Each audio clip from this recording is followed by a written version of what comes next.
के YouTube channel पर आपका स्वागत है।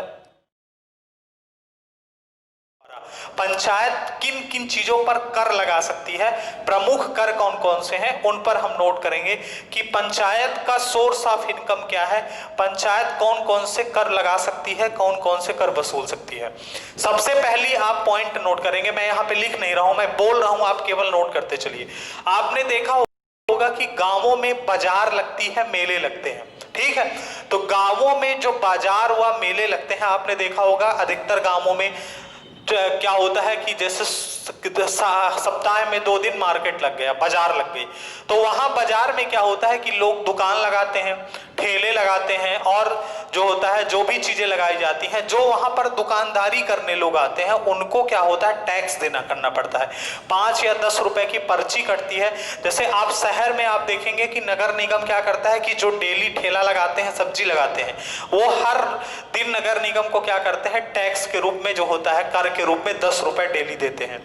उसी प्रकार ग्राम पंचायतों में भी क्या होता है कि जब बाजार लगती है या मेला लगता है या हाट लगती है, ठीक है ना, जो हाट लगती है गांवों में, बाजार जिसको हम कहते हैं, उस पर क्या होता है कि टैक्स लगता है। तो ग्राम पंचायतों को वहां से क्या होता है, टैक्स वसूला जाता है, ग्राम पंचायत वहां से कर वसूलती है। तो पहला पॉइंट आप बताएंगे कि ग्राम पंचायत के अंदर लगने वाले बाजार या मेलों से कर की प्राप्ति, ग्राम पंचायत के अंदर लगने वाले बाजार या मेलों से, बाजार व मेलों से कर की प्राप्ति, पहला पॉइंट आप बताएंगे, पहला टैक्स जो है, ठीक है ना।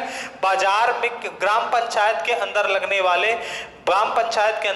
वाले बाजार व मेलों से कर की प्राप्ति। दूसरा पॉइंट आप बताएंगे ग्राम पंचायत में जो भूमि होती है और जो भवन होते हैं उन पर संपत्ति कर लगता है।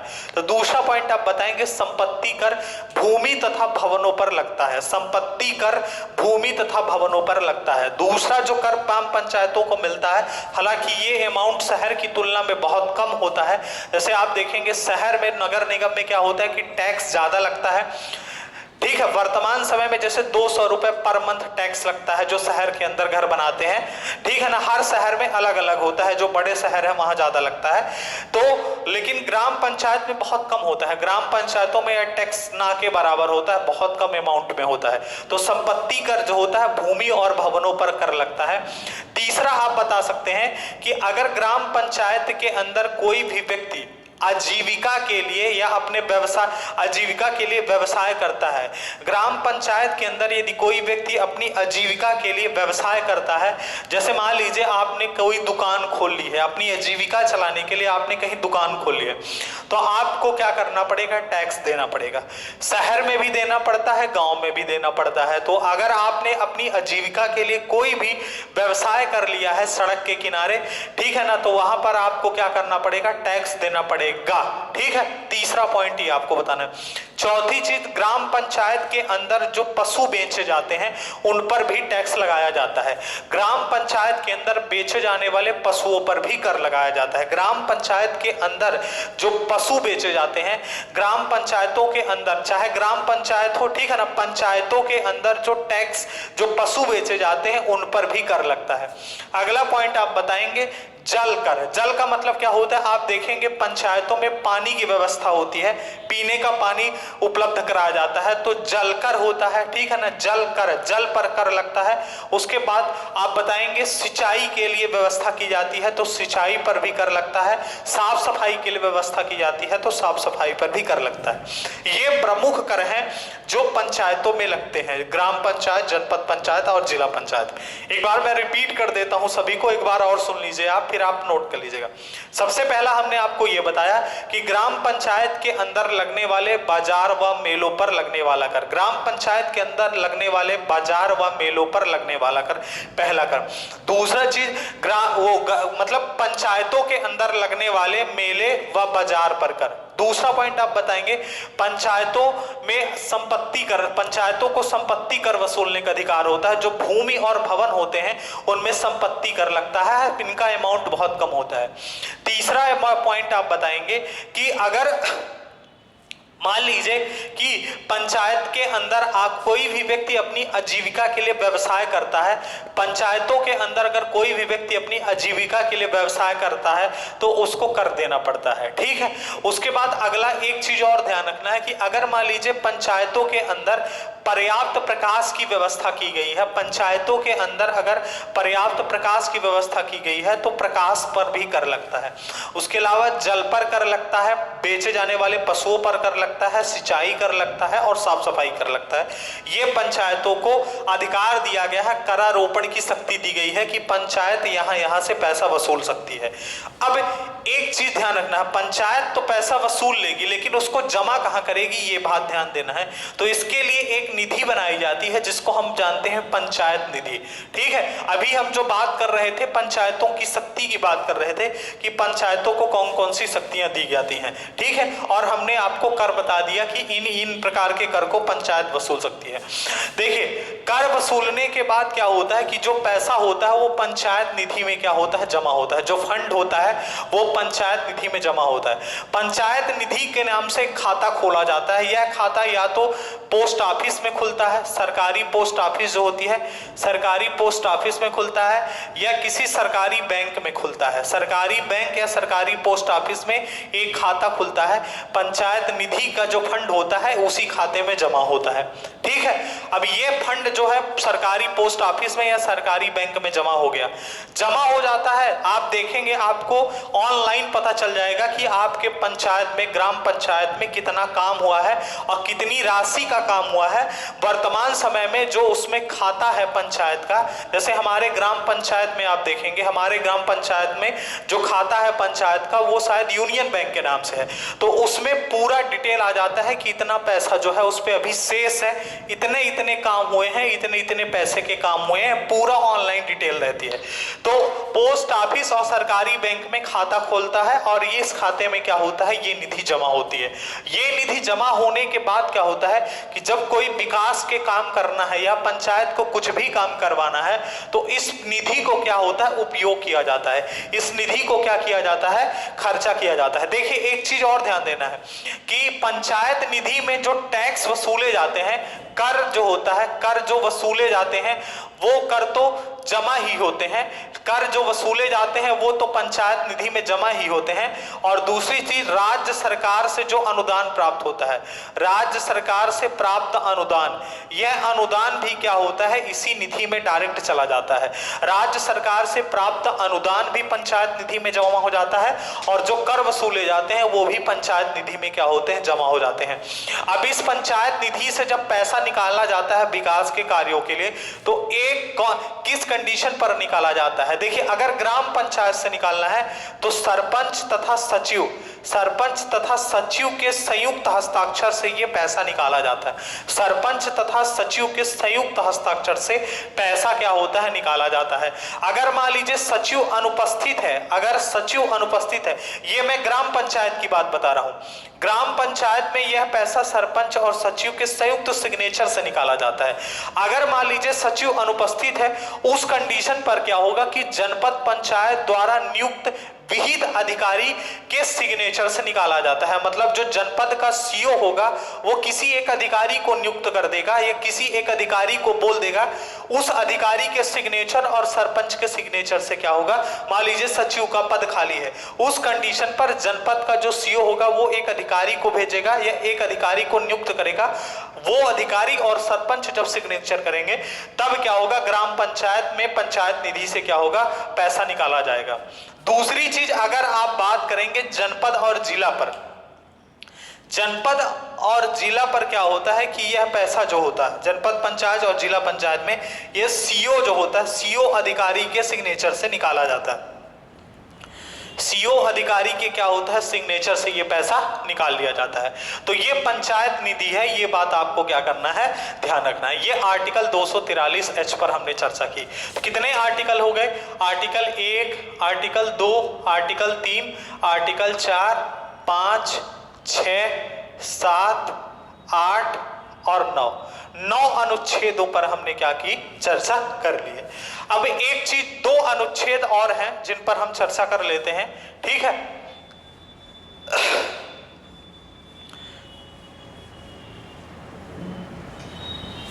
अगला अनुच्छेद आप बताएं 243 आई, ठीक है, 243 10वां अनुच्छेद जो है 243 आई। 243 आई में राज्य वित्त आयोग के गठन का उल्लेख है। राज्य वित्त आयोग के गठन का उल्लेख है, ठीक है, राज्य वित्त आयोग के गठन का उल्लेख है। तो यहां पर आप देखिए कि आर्टिकल 243, आप देखिए आर्टिकल 243 आई में राज्य वित्त आयोग, राज्य वित्त आयोग के गठन का उल्लेख है, ठीक है। आप इसको बोल सकते हैं state finance commission, state finance commission, ठीक है, स्टेट फाइनेंस कमीशन, राज्य वित्त आयोग के गठन का उल्लेख।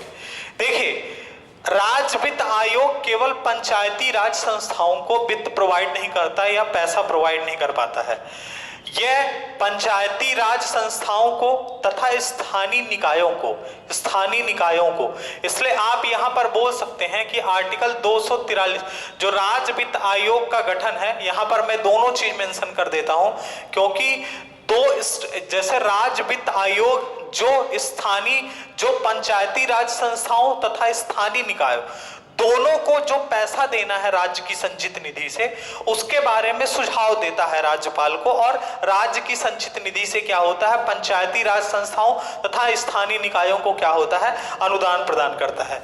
तो आप इस पर बताएंगे, थोड़ा सा पानी पी लें, एक मिनट।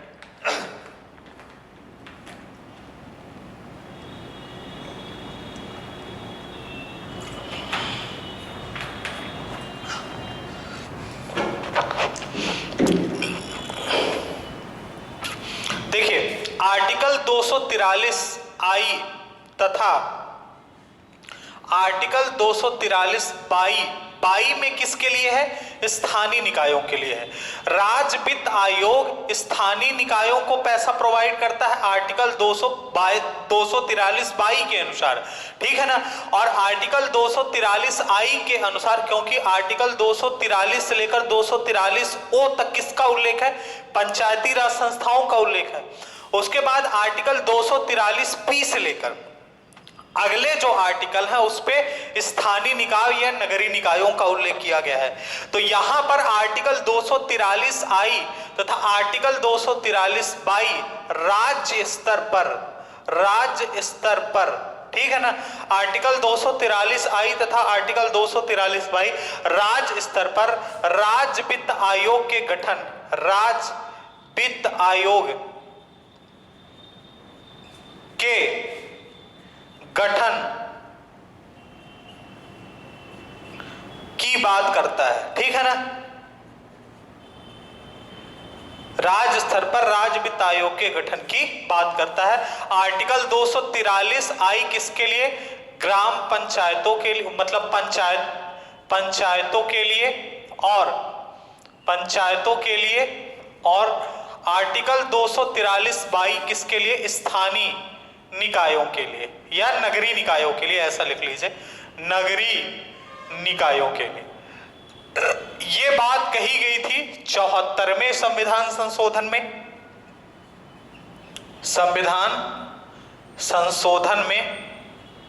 और ये बात कही गई थी 73वें संविधान संशोधन में।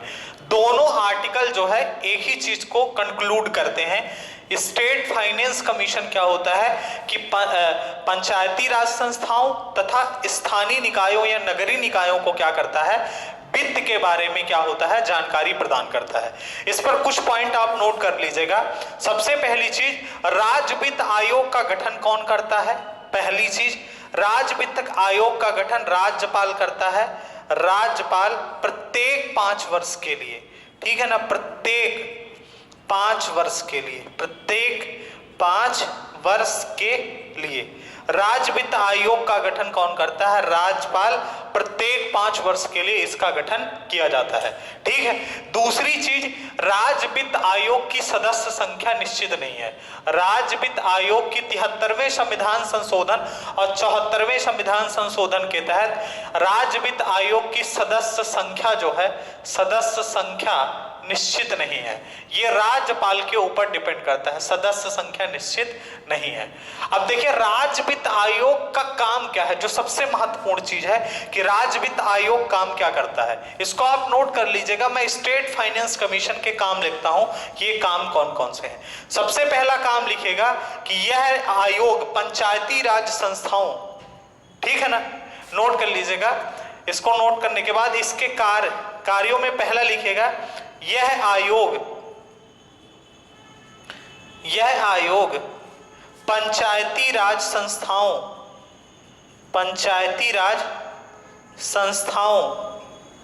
एवं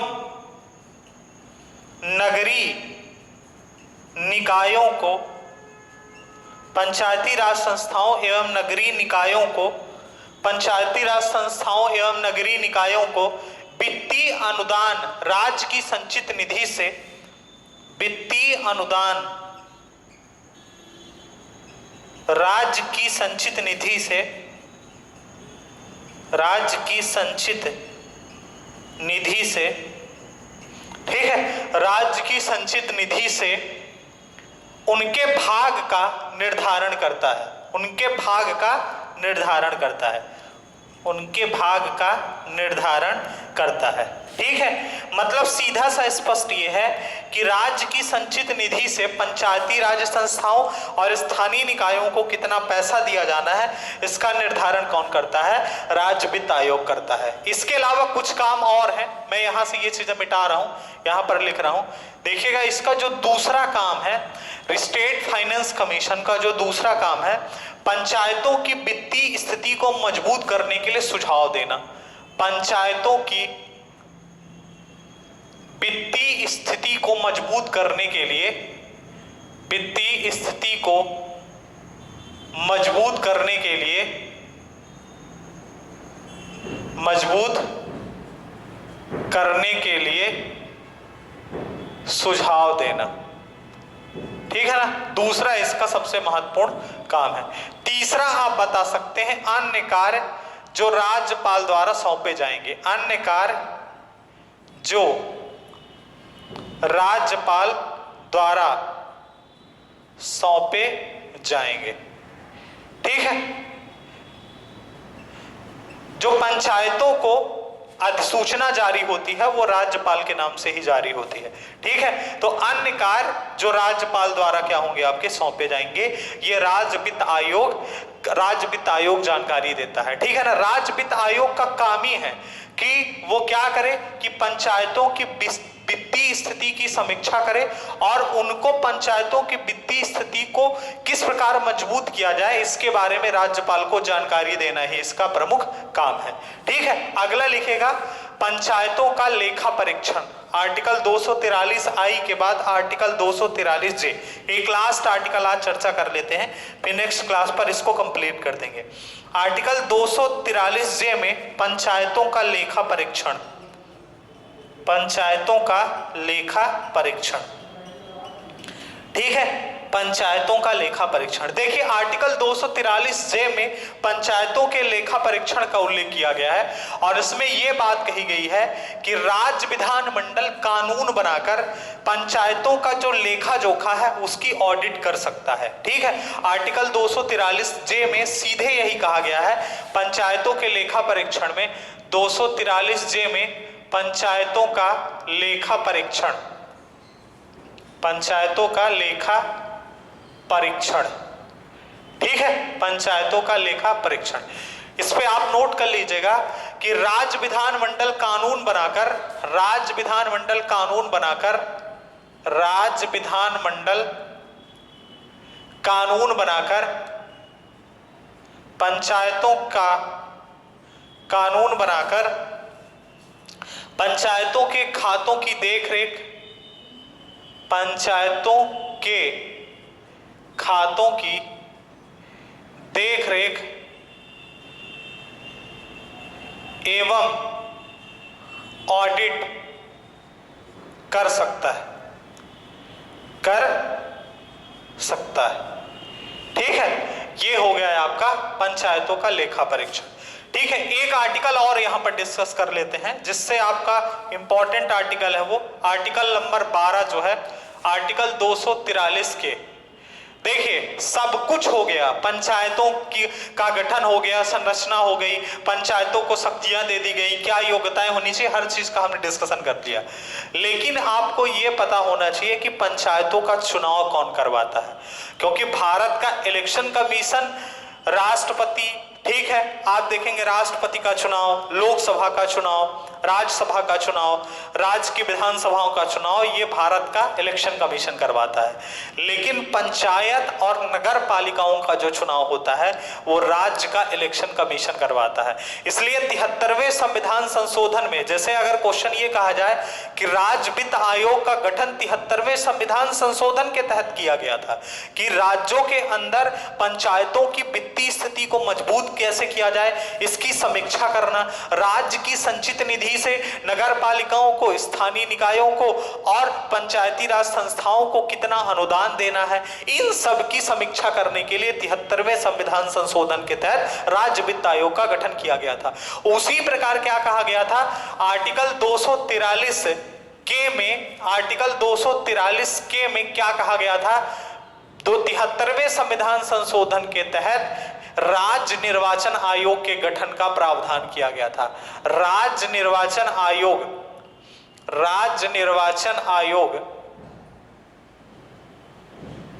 के गठन का प्रावधान किया गया था, गठन का प्रावधान। अब ये बात कहां कही गई थी, ये बात ध्यान रखिएगा, 2 आर्टिकल हैं, क्योंकि हमें पंचायतों का तो इलेक्शन करवाना ही है, साथ ही नगरीय निकायों का भी चुनाव करवाना है। तो पंचायतों का उल्लेख किस आर्टिकल में किया गया है, पंचायतों के लिए 243 के है, लेकिन नगरीय निकायों के लिए कौन सा है, नगरीय निकायों के लिए आर्टिकल जो है आपका, नगरीय निकायों के लिए आर्टिकल 243 ZA, ये राज्य निर्वाचन आयोग के गठन का प्रावधान किया गया है। इसमें क्या कहा गया है कि पंचायतों तथा नगरीय निकायों का चुनाव, पंचायतों तथा नगरीय निकायों का, देखिए पंचायतों तथा नगरीय निकायों, इसके 2 प्रमुख कार्य हैं, ये कार्य मैं लिख रहा हूं। पहला कार्य है पंचायतों तथा नगरीय निकायों का चुनाव करवाना, पहला काम ये इसको दिया गया, और दूसरा काम दिया गया मतदाता सूची तैयार करना, मतदाता सूची तैयार करना, ठीक है, मतदाता सूची तैयार करना। राज्य निर्वाचन आयोग के गठन किस, ये ध्यान रखिएगा, 73वें संविधान संशोधन के तहत राज्य निर्वाचन आयोग का गठन किया गया था। पहला काम क्या था, नगरीय निकायों और पंचायती राज संस्थाओं का चुनाव करवाना, और दूसरा जो है मतदाता सूची तैयार करना। इसका जो प्रमुख होता है, ये 1 सदस्यीय आयोग है। यहां पर एक चीज और नोट कर लीजिएगा, 1 सदस्यीय आयोग है, ठीक है। इसका जो प्रमुख होता है वो राज्य निर्वाचन आयुक्त होता है, इसका जो प्रमुख है वो राज्य निर्वाचन आयुक्त होता है, और इसकी नियुक्ति जो होती है, नियुक्ति एवं सेवा शर्तें जो होती है, सेवा शर्तें वो कौन डिसाइड करता है, राज्यपाल करता है, ठीक है, राज्यपाल करता है। इसका जो प्रमुख होता है वो राज्य निर्वाचन आयुक्त होता है, और इसकी नियुक्ति एवं सेवा शर्तें जो होती है राज्यपाल डिसाइड करता है। देखिए इसके जो रिटायर की एज है, सामान्यतः इसके रिटायर की जो एज होती है, इसका कार्यकाल 5 वर्ष या 65 साल में ये क्या होता है, रिटायर हो जाता है। 65 साल की एज में क्या होता है, ये रिटायर हो जाता है, ठीक है। इसको हटाने के लिए एक चीज ध्यान रखना कि जो राज्य निर्वाचन आयुक्त होता है, इसको हटाने का तरीका यही इसी प्रकार है जिस प्रकार उच्च न्यायालय के हटाने का जो तरीका है, हटाने के का जो तरीका है, इसको वो हाई कोर्ट के न्यायाधीश की तरह है, हाई कोर्ट के न्यायाधीश की तरह है। जिस प्रकार हाई कोर्ट के न्यायाधीश को हटाया जाता है महाभियोग लगाकर न्यायाधीश की तरह, इसको हटाने का तरीका भी इसी तरह का है। ठीक है, राज्य निर्वाचन आयोग का, तो ये बात आपको ध्यान रखना है। मध्य प्रदेश राज्य निर्वाचन आयोग का गठन करने वाला भारत का पहला राज्य जो है मध्य प्रदेश है, और नगरीय निकायों एवं पंचायतों का चुनाव करवाने वाला भी भारत का पहला राज्य कौन सा है? मध्य प्रदेश है। मध्य प्रदेश ने 19 जनवरी 1994 को राज्य निर्वाचन आयोग का गठन किया था। यह बात ध्यान रखिएगा, राज्य निर्वाचन आयोग का गठन करने वाला भारत का पहला राज्य कौन सा है? मध्य प्रदेश है। और 19 जनवरी 1994 को मध्य प्रदेश ने राज्य निर्वाचन आयोग का गठन किया, और नगरीय निकायों एवं पंचायतों का चुनाव कराने वाला भारत का पहला राज्य कौन सा है? मध्य प्रदेश है। तो हमने आर्टिकल 243 के बाद जो 12वां आर्टिकल था 243 के, जिसमें हमने राज्य निर्वाचन आयोग की चर्चा की। राज्य निर्वाचन आयोग 12 आर्टिकल आपके कंप्लीट हो चुके हैं, केवल 4 आर्टिकल और बचे हैं। यहां से आप देखिए, आपको मध्य प्रदेश में जो अच्छे एग्जाम होते हैं पीएससी लेवल के, ठीक है ना, उस पर आपको यहां से क्वेश्चन मिलने का चांस है। हो सकता है कि आ जाए कि किस में किसका उल्लेख किया गया है, आपसे आर्टिकल पूछ लिया जाए 243। ठीक है, तो यहां से हमने 12 आर्टिकल डिस्कशन कर लिया है। बाकी 4 आर्टिकल की जो चर्चा है हम नेक्स्ट क्लास पर करेंगे। धन्यवाद।